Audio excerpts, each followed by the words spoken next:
All right. Hey, guys. Today we are doing 6.3, Henry VIII and the Reformation. Okay, so yesterday we introduced the Reformation. And remember, that is the change of the Catholic Church. All right, and today we're going to talk about, well, what happens if we don't want to change? What happens if we want change and the church isn't going to allow it? Like, what are we going to do? And that's what we saw with the Protestants yesterday. Remember, they're protesting against the church. The church is eventually going to have to make these changes or everyone's going to leave. All right, but through this movement, we're going to see those branches of Christianity kind of develop off. And today we're going to talk about, well, what happened in England when they didn't get what they wanted, all right? And the church doesn't agree with them, then what's going to happen, all right? And this is Henry VIII. Henry VIII is probably one of my favorite people in history. He's just fascinating to me. I mean, someone with 6 wives, like, why would those women marry him? And we're going to kind of talk about him and what that movement and his kind of life is going to mean for the change of England and the change of Christianity in England. So here we go. All right, so a little bit about background about Henry VIII, all right? So Henry VIII is going to become King of England at age 17 after his father, Henry VII, dies. Now, what's interesting about this seems all normal, but Henry was the second born. He had an older brother, Arthur.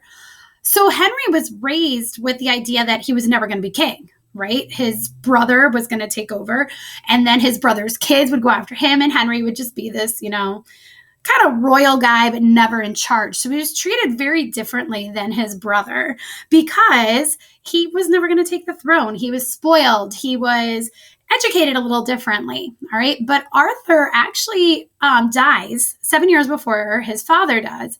And it's at that point after his brother's death that they really start to worry about his education. They really start to worry about all these things. But kind of some of that damage has been done. So it kind of explains a lot of the way Henry is. All right, so Henry will go on and actually marry his brother's wife, Catherine of Aragon. So Catherine of Aragon is married to Arthur, and Arthur dies.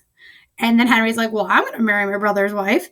And Catherine's like, well, I still want to be Queen of England. And so eventually they are going to get married. Now, Catherine is actually older than Henry, and she is from Aragon, which is kind of right around Spain.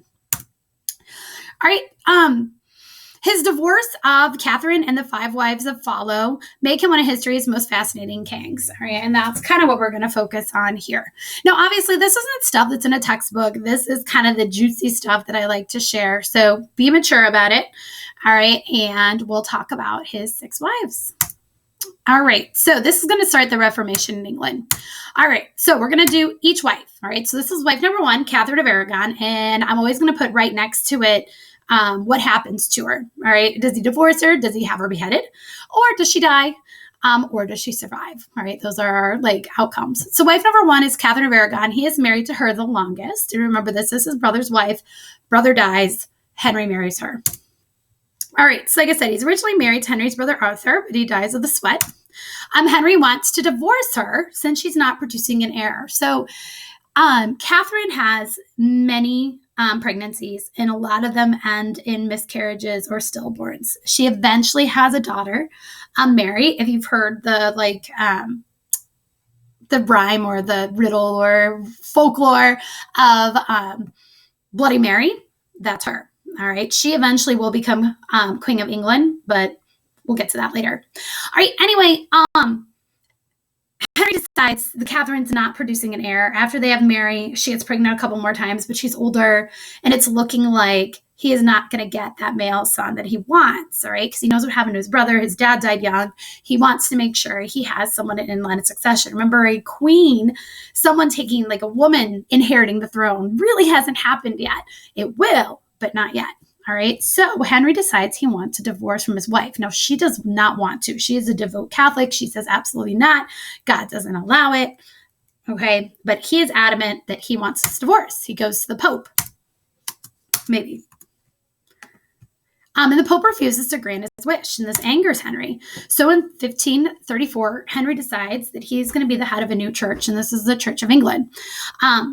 And in his church, he's allowed to have a divorce. Now, this church is very similar to the Catholic Church, but he is now the head of it. All right, so he has broken off. He has formed his own Protestant or protest religion against the church. And like I said, in his church, he's allowed this divorce. Now remember, he's divorcing wife number 1, but he's had number 2 picked out for like the last 2 years. All right. And she promises Henry that she will have a boy. All right. So that takes us to wife number 2. Now, if you're wondering what happened to wife number 1, she's sent off to live pretty much in poverty to the end of her life. And she pretty much still swears to the end that Henry is her one and true husband. So anyway, wife number 2, Anne Boleyn. All right, here's a picture of both. This is Catherine of Aragon on the left and Queen Anne Boleyn on the right. She always has this bee necklace on what is her neck at this point. All right, but that is Anne Boleyn. All right, wife number 2 is Anne Boleyn. She is beheaded. We'll get to that in a second. But he marries Queen Anne, and has a daughter, Elizabeth. All right. And the first Queen Elizabeth is her. All right. And we'll talk about her a little later on as well. But same thing happens to Anne that happened to Catherine, where she gets pregnant, she has miscarriages or stillborns. And this makes Henry very angry because he still doesn't have a son. And he thinks that Anne must have tricked him into marrying him and that she must be a witch, and she casts a spell on him. And he has her executed. All right. She is beheaded. And she goes up on the block. That's very like public execution. She goes up on the block. And remember, when you get executed back then, you pay for your own execution. And she hands the executioner her little bag of money. And she goes, "Be careful, sir, for I have a tiny neck." And she stands there. And the executioner, comes from behind and swings through because it's with a sword. So she's got to stand like perfectly still while that executioner is behind her and is going to swing for the fences. It's rumored that her body kind of stayed there for a couple minutes, and the head kind of like off. So anyway, Anne Boleyn. All right. Well, I guess thumbs down. I don't know how you want to do that one. But Anne Boleyn is beheaded. All right. So now remember, Henry is a planner. He has wife number 3 figured out. All right. And not 10 days later, he's going to marry Queen Jane. Now, Anne Boleyn was very dark and mysterious and kind of a woman ahead of her time, where she promised these things and said, spoke her mind. And Henry loved that about her at the beginning and absolutely despised that about her at the end. Jane Seymour is very opposite of Anne. Jane is very sweet and calm and blonde hair, blue eyes. "Oh, yes, Henry, you're so smart." All right. Just very opposite of what Anne was. All right. And they get married 10 days later. And Jane is the wife that gives Henry his son. All right. And this is Edward. All right. And even after all the 6 wives, Henry will say that she was his only true wife because she gave him his son. Unfortunately for Jane and for a lot of women during these times, childbirth was not an easy thing. And she is going to die a couple of weeks later from complications of childbirth. Henry goes into this deep, dark, horrible depression, all right, after his wife dies. And he says he'll never be able to marry again, blah, blah, blah, blah, blah. And he's just so distraught. So his advisors are like, "How are we going to get him out of this funk?" And they say, "We know, let's get him another wife."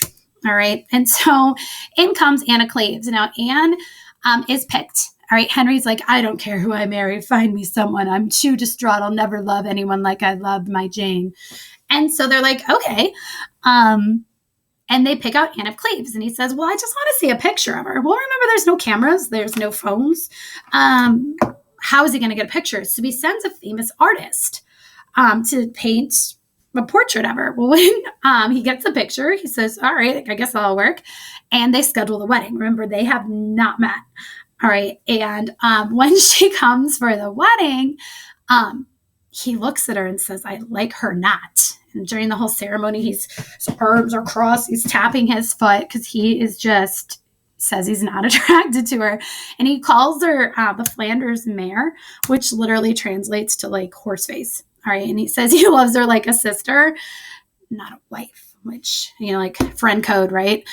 So he divorces her. Now, if you ask me, wife number 4 actually ends up the best out of all of these because, yeah, she's divorced. Yeah, she was publicly humiliated. Yeah, he called her a horse face. But he gives her this like great estate, these great lands that are self-sufficient. And she is actually a very wealthy woman. She's invited to court. The king has named her his I think he says king's sister in name, queen, all right? And she's allowed to come to all the events at the castle. And she's treated with the utmost respect. And honestly, she probably ends up the best out of this whole thing. So he divorces her and doesn't end well. And he's very angry at the person that created or drew that picture. But anyway, wife number 4, divorced. Now, wife number 5, he's like, listen, I'm going to pick this out. Now, if you look at Anne, I don't think she looks any worse than Jane up here by any means. But again, Flanders mare. All right, so moving on to wife number 5. He says he's going to pick this one out. Now, at this point, Henry is not a young man. All right, he's much older, probably wife number 5. I don't remember specifics, but he's probably in his mid to upper 40s at this point. All right, and he says he's going to pick out the next wife. All right, because they did such a bad job the last time. So wife number 5 is Catherine Howard. He calls her his rose without a thorn. Now, Catherine, though, is very young. It's very immature. All these previous wives came from families of wealth and families of good education, where Catherine Howard, not so much. And she's so immature. She's only 17. All right, when she marries Henry, and he dazzles her with all these jewels and gifts and, sings her praises. And she's just so pretty and dances and whatever. However, Catherine is not interested in Henry. One thing, he's old. All right. 2, he has this horrible infection in his leg. He had a jousting incident when he was younger, and it gets infected and gets inflamed all the time. And the joke was you could smell the king enter the room because it was such a stinky wound. And so she was kind of like not that into him. All right. And so she, will just say, is not loyal to him. And she cheats on him. All right. And she sneaks around inside the castle and gets all these other people inside the castle to be her little conspirators so she can meet up with her friend, we'll say. And eventually, just like most things, Henry's going to find out, and he's going to have her beheaded. All right, so this is Henry's second wife's first cousin, which doesn't really matter. It's just interesting that they're all interconnected. And notice how they're all named Catherine. All right, but he hears that she's seeing other people. He doesn't believe it at first. No one, how could anyone cheat on him, right? He's Henry. He's the king. Why would anyone not want to be loyal to him? And then he figures out it is 100% true. All right, and that he's going to have her executed. She is beheaded. She is not given the liberty of the sword like Anne was. She is given an axe. The guy that kind of ratted him out is not only, he is hanged, drawn, and quartered, which means he's hanged till he's almost dead. He's drawn, remember, they kind of slice you open, and then quartered means that, they quarter the body. Now, she has to watch these 2 guys get executed before. Then her love, Culpeper was his name. She has to watch him be beheaded before her. So when she goes to put her head on the block, she's putting her head in his warm blood. All right. And then she's executed with the axe as well. All right. So that's wife number 5. It doesn't end well for Catherine Howard. Wife number 6 is Catherine Parr. Catherine Parr, we say, survived, even though she dies soon after Henry's death. But Catherine Parr survives. Catherine Parr is, I think, twice widowed at this point. She's older. She had a husband that was wicked older than her, and she has been in love with the same guy her whole life, and she has to marry this really old dude before Henry, and then he dies. She's loyal to him. They have children, and then then Henry shows interest in her, and she is absolutely terrified. She's like, I don't want to marry this guy. He's horrible. All right. He gets rid of all the women he's ever married. I don't want to, but he's the King of England. How do you tell the King of England no? So she marries him, still not marrying the love of her life, and she marries Henry VIII and becomes the 6th Queen of England in his reign. The interesting thing about Catherine Parr is that she actually brings Henry closer to his daughters, Mary and Elizabeth, and he eventually writes them into his line of succession. So when Henry does die, his son Edward is going to be king, but Edward's going to die at a really young age. Henry was so obsessed with having the son, and when Edward does take the throne, he's super young. he's not ready for it. I think he's only like 14, and he dies super young. He never lives up to the expectations of his father. He was a sickly kid. He never was able to like become the man that his dad wanted him to become. Mary comes next, right? Bloody Mary is going to be the next queen, and she dies. And then the line finally goes to Elizabeth, who is the daughter that he hated the most. And it's ironic that she's the one that he hated the most, and she was the most successful. All right. The golden age is all Queen Elizabeth. All right. So it's kind of interesting how all of those kind of panned out. But Catherine Parr eventually, she's kind of a nurse to Henry. She takes care of his gross, pussing, nasty leg. She brings him closer to the children that he's kind of ignored for the last however many years. But when Henry dies, she's going to... Okay, did you have it already today? Sorry, snack check. So when, what was I talking about? Catherine. So when he dies, she finally gets to marry the love of her life, and she's so excited. You're supposed to wait this like grace time before you remarry.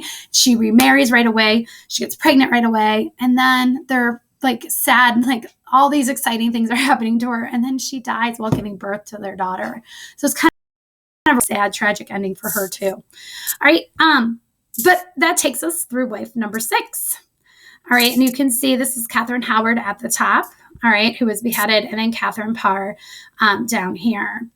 All right. And this is Henry. I know he's really pretty.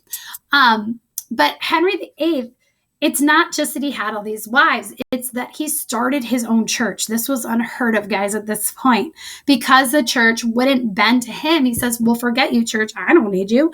And even though it's for 100% selfish reasons, he brings that Protestant movement to England. And if you look at England today, yeah, there's a lot of Catholics there, but there's a lot of Protestants there. And that was brought there by Henry, so he could divorce Queen number 1 and marry Queen number 2. All right, and that's why he's really important in terms of religion. All right, in England. All right, and that's why we study him with the Reformation. All right, so like I said, yes, he had an interesting life, but more importantly, Henry VIII starts the Reformation movement in England. Even though it's for 100% selfish reasons, Henry defies the church, breaks away, and starts his own Protestant religion in England, and this is literally just called the Church of England. All right, so what you guys are going to do after this is you are going to, here's kind of a picture, but you're going to watch the Henry music video. It is 7 minutes and 11 seconds of your life, and it is amazing. It's going to go through all the wives, and it's a great music video. There'll be, you can watch it first here, and I'd watch it once, and then I'd watch it with the questions. But again, that's up to you. If you watch it here, you're going to have to watch it again for the ed puzzle. It's the same video. We just think watching it twice is helpful. So you're going to go to Google Classroom. You're going to complete the ed puzzle, which is really just this song again with questions. It shouldn't take you that long. Take your time. And that's it for Unit 6. All right. I'll be back on Thursday, and you will take your comprehension check on a Google form. All right. So any questions, shoot me an email. Hang in there, guys, and I will talk to you soon. See ya.